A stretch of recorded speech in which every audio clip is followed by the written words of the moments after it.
Tres claves que explican por qué Keiko Fujimori ganó en Perú, esta vez después de 3 derrotas previas. Colombia en riesgo de seguir siendo un país laico, la imagen que retrata el fracaso de la justicia. Esto es Informativo Pasa la Voz número 47, bienvenidos.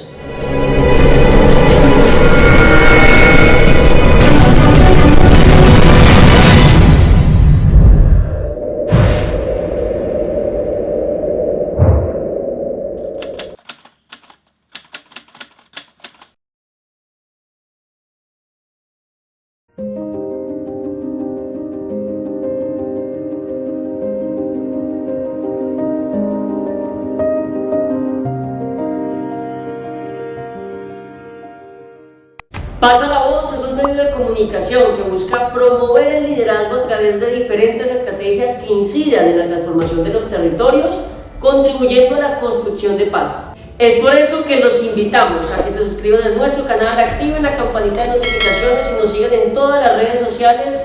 Nos encuentran como @pasalavozorg. Keiko Fujimori ha logrado imponerse en las elecciones presidenciales en Perú, según el resultado final del escrutinio publicado este lunes por la Oficina Nacional de Procesos Electorales.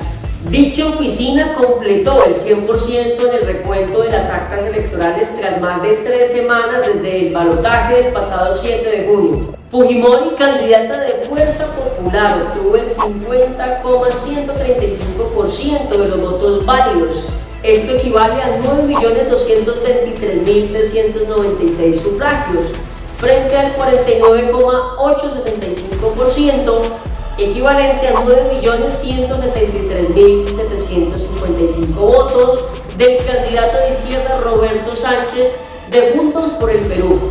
La diferencia entre ambos fue de 49.641 votos, uno de los márgenes más estrechos registrados en una elección presidencial peruana en las últimas décadas. De esta manera, a falta de la proclamación oficial, Fujimori accederá a un cargo que buscaba desde hace 15 años, pero que le había sido esquivo por distintos motivos, especialmente la sombra de su señor padre. Superar, aunque fuera por esa mínima diferencia en la mitad de los votos válidos, era un reto difícil para la hija del expresidente Alberto Fujimori. Este fue el cuarto balotaje presidencial que disputó. Hay 3 claves que explican por qué Fujimori consiguió pasar esa barrera ahora, a sus 51 años. Fujimori había sido derrotada en las 3 elecciones pasadas, incluso por estrechos márgenes, por un movimiento político que carecía de una estructura orgánica, el antifujimorismo. Así se denomina el rechazo que generan votantes de diversos perfiles, desde liberales hasta sectores de izquierda y centristas, la idea de que un Fujimori gobierne nuevamente el Perú. Eso obedece en gran medida al recuerdo de cuando Fujimori, su padre, presidió el país entre 1990 al año 2000, dio un autogolpe de Estado y fue responsable de actos de corrupción y violaciones de derechos humanos, por lo que más tarde recibiría una condena de 25 años de cárcel. En el balotaje de 2016, por ejemplo, muchos sectores de izquierda apoyaron a un ex banquero de Wall Street, como Pedro Pablo Kuczynski, para derrotar a Keiko Fujimori, quien tuvo en ese entonces 49,88% de los votos. Y en la segunda vuelta de 2021, votantes liberales y centristas respaldaron al candidato de un partido marxista como Pedro Castillo para que derrotara a Fujimori, quien recibió un porcentaje casi idéntico de apoyo. Sin embargo, tras la muerte del expresidente Fujimori en 2024, esa coalición variopinta parece haber cedido de forma leve pero decisiva en estas elecciones. El antifujimorismo se ha debilitado, entonces ya no genera tanta tracción, tanta distancia que antes generaba. Este debilitamiento se debe en parte al descontento que generó el gobierno de Castillo, quien protagonizó varios escándalos, intentó disolver el Congreso en 2022, al igual que Fujimori 3 décadas antes, pero fracasó y fue condenado a 11 años de cárcel por rebelión y conspiración. Que Sánchez haya sido ministro de Castillo y se considerase su heredero político en estas elecciones llevó a muchos antifujimoristas a evitar cerrar filas detrás de él. Eso también allanó el camino al poder de Fujimori, quien en la campaña reivindicó varios aspectos del gobierno aunque prometió evitar la corrupción y violaciones de derechos humanos como las que llevaron a la cárcel a su progenitor. La inestabilidad política de Perú es tan grande que el país ha visto a 8 personas ejercer su presidencia en la última década. Fujimori será la 9ª, a partir del 28 de julio del presente año. Los expertos atribuyen ese fenómeno a una pérdida del equilibrio entre los poderes del Estado desde que el Congreso forzó la caída de Kuczynski en 2018, al iniciar un proceso para destituirlo por incapacidad moral. Ese mecanismo constitucional fue activado por el partido de Fujimori, que tenía mayoría absoluta en el legislativo, y desde entonces comenzó a emplearse con frecuencia para presionar al Ejecutivo y destituir a otros presidentes. Los congresistas han aprovechado además su poder aumentado para aprobar una serie de gastos que pueden poner en riesgo el equilibrio macroeconómico. Y por supuesto, semejante confusión también parece haber pesado en las urnas. Hay una especie de cansancio acumulado en la gente, porque esta campaña y la crisis política previa han sido muy intensas. En estas elecciones, Fujimori buscó presentarse como garantía de estabilidad con su eslogan "Vuelve el orden" y promesas de encauzar la economía como hizo el gobierno de su padre. A diferencia de lo que podía pasar si ganaba Sánchez, la presidenta electa tendrá un nivel de apoyo en el Congreso que, según analistas, le evitaría ser destituida, aunque carezca de mayorías propias. Lo que hay es un poco de agotamiento y Keiko Fujimori gana porque se volvió el mal menor, en palabras nuestras, el menos peor, cosa que no había pasado en las 3 elecciones anteriores. Fujimori también colocó el tema de seguridad como eje central de su campaña, con promesas de combatir los delitos con firmeza.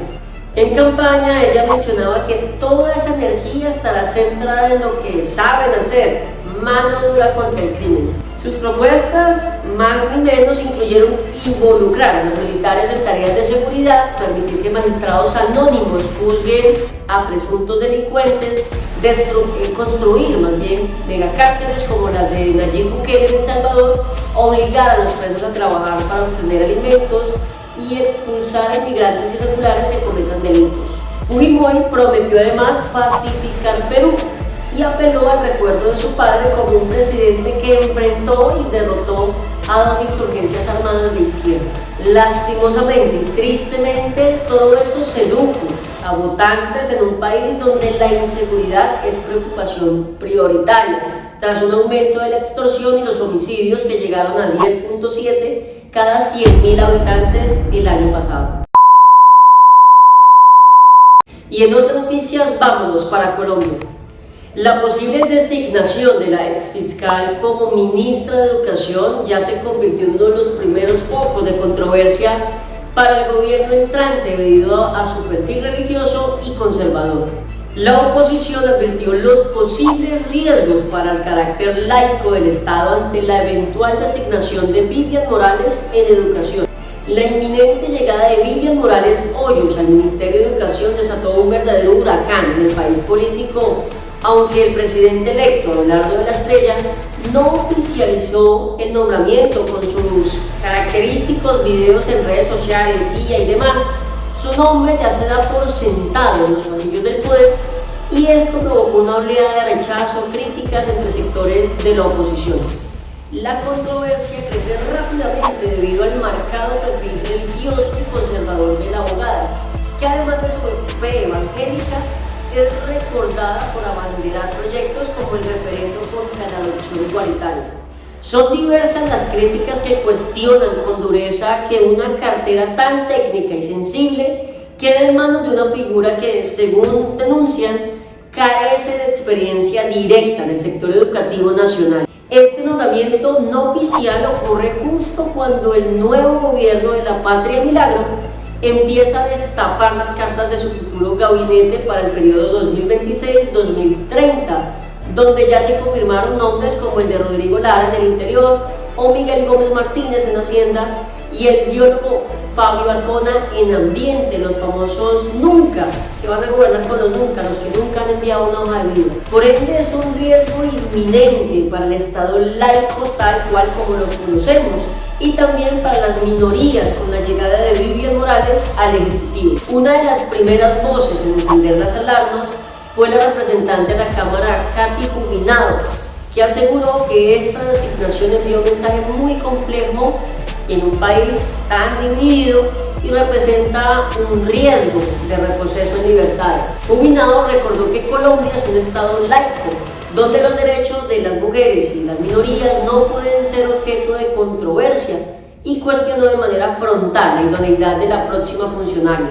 Por lo que en su cuenta de X escribió que cualquier intento por retroceder en lo ganado como Estado social de derecho tendrá en ella la más férrea oposición en aras de proteger los derechos y las libertades de una ciudadanía que a partir de lucha y resistencia se ha ganado su lugar en esa democracia. Además, habiendo tantos perfiles idóneos para el sector de educación y después de la promesa, si es que se puede llamar así, de traer al Estado a los nunca, a los mejores, es incomprensible la designación de una persona que no tiene la más remota idea del sector educativo, enfatizó la congresista en su publicación. En esa misma línea, la representante Jennifer Pedraza, que desde ya es opositora del gobierno de Las Priellas, reaccionó con visible molestia en redes sociales al acusar al electo presidente de pagar favores políticos con el presupuesto escolar. Pedraza criticó que la abogada sea otra ex embajadora del gobierno de Iván Duque, que recicla su poder en la nueva administración.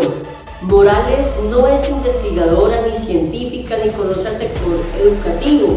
Es una política de siempre, enemiga de los derechos de las mujeres y LGBTIQ+, reconocidos por la Corte Constitucional.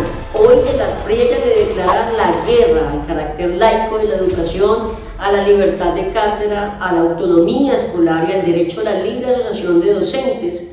La educación no es ni debe ser un botín para repartir a ciertas iglesias que le pusieron votos al señor de la Estrella, sentenció en sus redes sociales. La controversia escaló también entre los nuevos congresistas, por ejemplo, Óscar Benavides, representante electo por la curul afrodescendiente, que calificó la noticia como una vergüenza y advirtió que la trayectoria de Morales representa un retroceso para la educación sexual integral y el respeto por la diversidad familiar en la niñez. Además mencionó que ahora quieren que nuestros hijos odien a quienes aman libremente, que piensen que su familia está mal si no tienen papá y mamá como Dios manda, que se les niegue la diversidad de pensamiento y religión desde su niñez. Desde el Congreso ejercerá un control político riguroso a cada una de sus actuaciones. Por su parte, el senador del Pacto Histórico, Kevin Gómez, tildó de la decisión como una afrenta directa a la Constitución de 1991 y denunció lo que, según él, será la verdadera agenda del gobierno entrante para el sector. En su cuenta de X escribió que así queda develado el plan de la Estrella para volver a los valores tradicionales, asfixiar a la universidad pública, adoctrinar a nuestros niños, golpear a los movimientos estudiantiles y frenar la inversión social. Además, señaló que desde su postura como oposición iba a fungir como barrera para que no ocurra lo que ellos consideran que puede pasar en el Ministerio de Educación con la llegada de Vivian Morales. No van a permitir que los nunca, que son los de siempre, destruyan el Estado social de derecho. El nombramiento también reabrió el debate sobre la procedencia de los nuevos ministros del gabinete de la famosa Patria Milagro, figuras del gobierno saliente, ironizaron sobre la promesa de la renovación de Las Priellas, al recordar que Morales lleva más de 3 décadas ocupando altos cargos públicos en el país. El exministro de Minas y Energía, Andrés Camacho, lanzó una puya al recordar el extenso currículum de la exfiscal, que pasó por el Partido Liberal y diversas alianzas estratégicas. Camacho escribió con sarcasmo que Vivian Morales ha estado en varios gobiernos de distintas orientaciones, representa parte del establecimiento político colombiano, o sea, los nunca. De igual manera, la reconocida periodista María Jimena Duzán aportó una reflexión puntual sobre el histórico calado de esta decisión del nuevo gobierno de Abelardo de la Estrella en la educación del país. Por primera vez llega la cartera de educación una ministra cristiana. Es cierto que en Colombia la libertad de cultos es un derecho fundamental, pero el Estado es laico. Y en otras noticias, vámonos para el Tolima. A Charit Ciro no solo le arrebataron la vida, la justicia también le ha arrebatado hasta ahora el derecho a su familia a una respuesta oportuna. Una justicia lenta, inoperante y capaz de convertir el dolor en un expediente atrapado entre la burocracia, mientras sus seres queridos siguen esperando una decisión de fondo. Uno de los procesados fue visto el fin de semana campante disfrutando del desfile de San Pedro, como si el tiempo solo hubiera pasado para la víctima. Se trata de Brandon Archila, quien recuperó su libertad en octubre de 2025 por vencimiento de términos, una decisión que no puso fin al proceso penal, pero que volvió a ser cuestionada ese fin de semana al verlo participar con total tranquilidad en uno de los eventos más concurridos del Festival Folclórico Colombiano. Como un proceso por uno de los feminicidios que más conmocionó al Tolima, permitió que el tiempo terminara jugando a favor de las fallas institucionales. Esa imagen no solo indigna, retrata el fracaso de la justicia colombiana, no porque la libertad por vencimiento de términos signifique inocencia, sino porque evidencia que el Estado fue incapaz de hacer su trabajo. La inoperancia institucional terminó permitiendo que uno de los procesados recuperara la libertad mientras el juicio sigue sin una decisión. Según esto, entonces, ¿qué garantías tienen hoy las mujeres?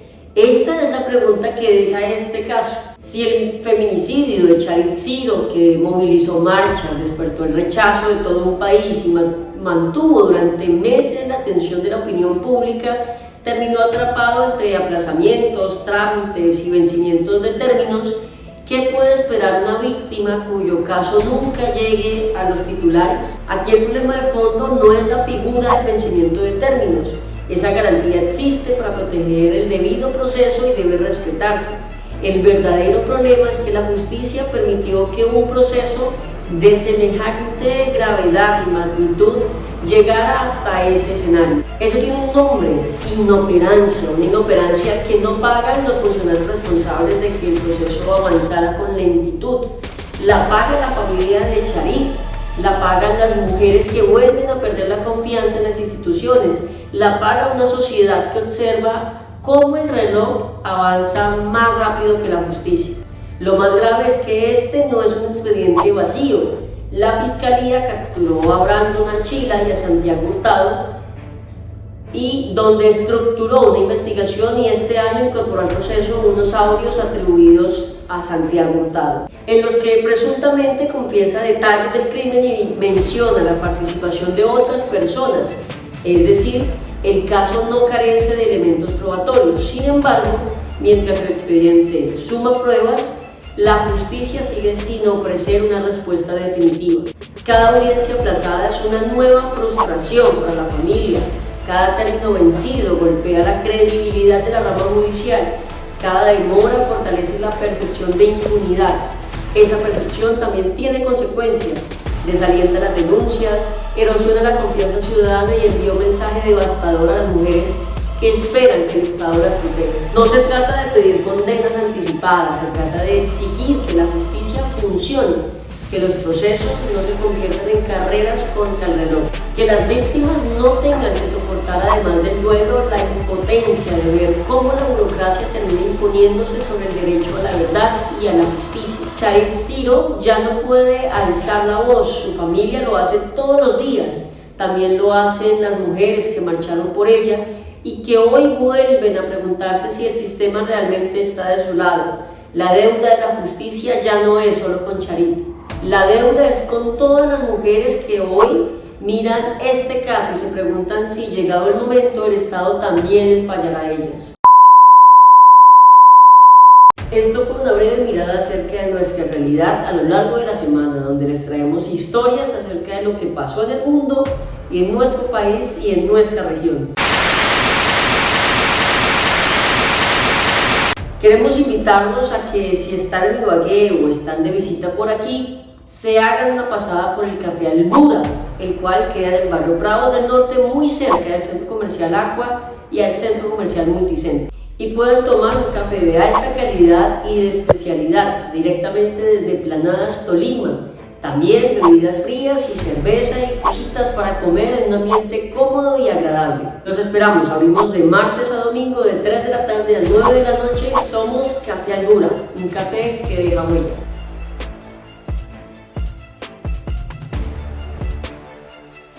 Y aquí va el mensaje de la semana.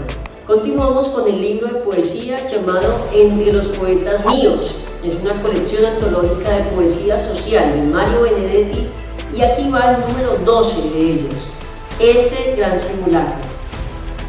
Cada vez que nos dan clases de amnesia como si nunca hubiera existido, los combustibles ojos del alma o los labios de la pena huérfana, cada vez que nos dan clases de amnesia y nos confirman a borrar la ebriedad del sufrimiento, me convenzo de que mi región no es la farándula de otros. En mi región hay calvarios de ausencia, muñones de porvenir, arrabales de duelo, pero también candores de mosqueta, pianos que arrancan lágrimas, cadáveres que miran aún desde sus huertos, nostalgias inmóviles en un pozo de otoño, sentimientos insoportablemente actuales que se niegan a morir allá en lo oscuro. El olvido está lleno de memoria, que a veces no caben las remembranzas y hay que tirar rencores por la borda. En el fondo, el olvido es un gran simulacro. Nadie sabe ni puede, aunque quiera olvidar, un gran simulacro repleto de fantasmas, esos romeros que peregrinan por el olvido como si fuese el camino de Santiago. El día o la noche en que el olvido estalle, salte en pedazos o crepite, los recuerdos atroces y de maravillas quebrarán. Los barrotes de fuego arrastrarán por fin la verdad por el mundo, y esa verdad será que no hay olvido.